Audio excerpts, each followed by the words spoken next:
If you're serious about being financially free, not just surviving, but actually leading, building, and providing like a man should, then you need to stop following the world's blueprint and start following God's. Most of what you're being told about money is incomplete, shallow, and flat out destructive. The Bible doesn't just touch on finances, it lays out a complete strategy for how men are supposed to handle money. It teaches you how to build it, manage it, grow it, use it with purpose. Today, I'm going to walk you through 5 crucial steps in God's blueprint for your financial freedom. These aren't just spiritual ideas.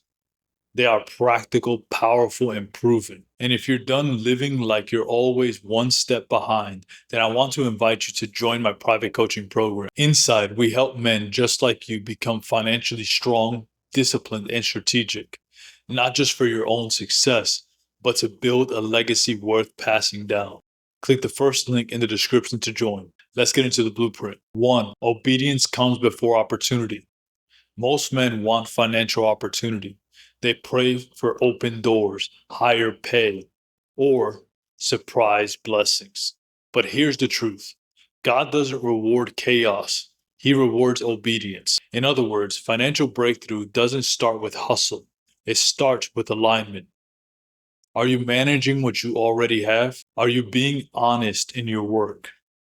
Are you honoring your financial commitments? Because if you can't handle money with integrity now, more money will just multiply the mess. Obedience is the first test. God wants to see if he can trust you. Before he opens up new opportunities, he checks to see if you're being faithful with what you already have in your hands.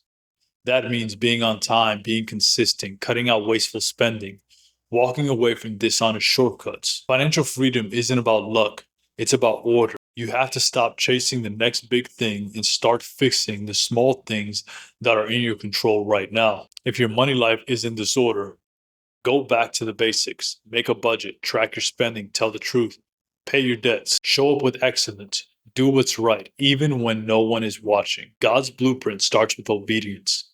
When you handle what's small with honor, he's able to trust you with more. Provision follows purpose, not pleasure. Too many men spend money trying to feel something instead of building something.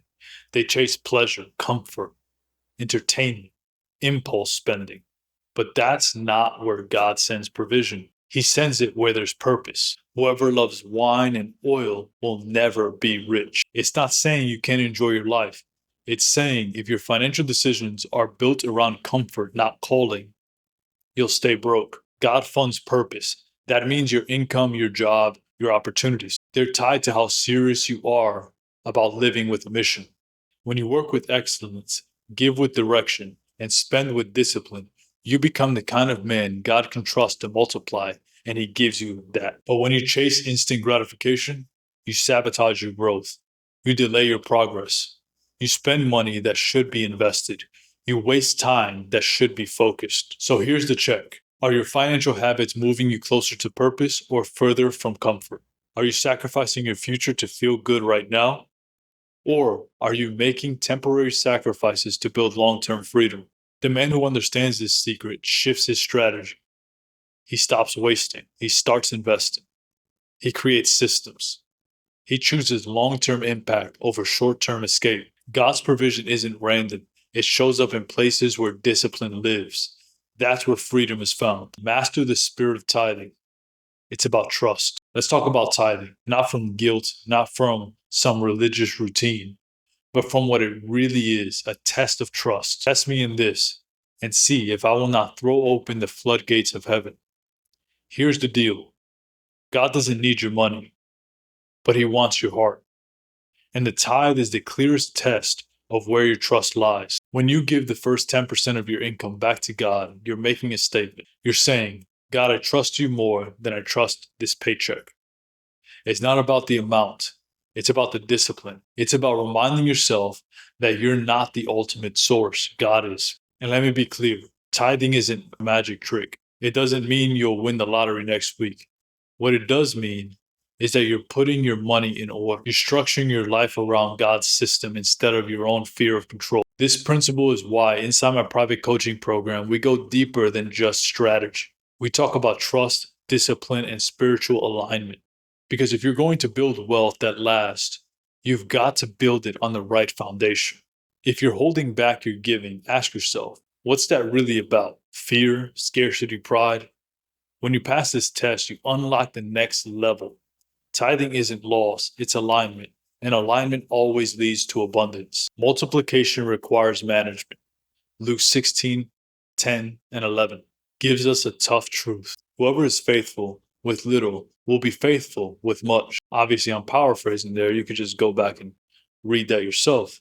And if you have not been faithful with worldly wealth, who will trust you with true riches? This verse isn't about how much you make. It's about how well you manage what you already have. Because in God's economy, faithfulness attracts multiplication. Most men think that their problem is their low income, but in reality, it's often poor management. They don't track their spending. They don't set clear financial goals. They don't save with discipline. So when more money comes in, it slips right through their fingers. The Bible teaches that stewardship is number one. How you handle your money is the gateway to growth. You're not waiting for a miracle. You're being measured by how you manage. That means getting real with yourself. Where is your money being wasted? Where are you avoiding responsibility? Are you living like a man who's prepared to increase? Or are you hoping for it without any structure? God doesn't bless disorder, but he does bless diligence. The man who's faithful in the small gets promoted to more, not because he begged for it, but because he's earned it. Start with what's in your hands now. Build a system, track every dollar, set boundaries, say no more often, strengthen the muscle of management, and watch multiplication follow. Financial freedom isn't about miracles, it's about maturity. Wealth is meant to serve generations. That's a legacy mindset. That's what this entire blueprint is really about. God didn't put you on this earth to just survive or get by. You're here to build, to lead, to create something that outlives you. That starts with understanding this.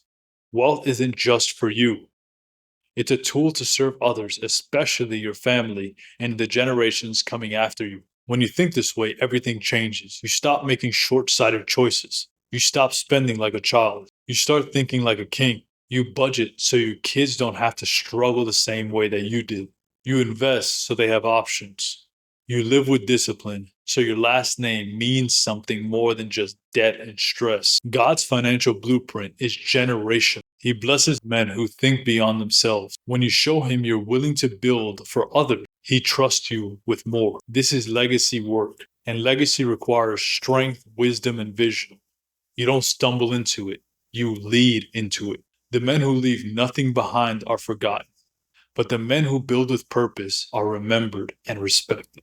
God's blueprint for financial freedom isn't about chasing riches. It's about becoming the kind of man who can lead with money, use it with discipline, and multiply it with purpose. Obedience, purpose, trust, management, legacy. These 5 pillars are foundational. And when you live by them, you will build a financial life that lasts. And if you're ready to take this seriously, not just listen, but live it, then it's time to join my private coaching program. We don't just help men make more money. We help men become stronger, sharper, and more strategic. The first link in the description will get you there. You were built for more than just survival. It's time to lead. It's time to build. And it's time to start walking in the financial freedom that God has for your life. I'll see you guys next time. Bye.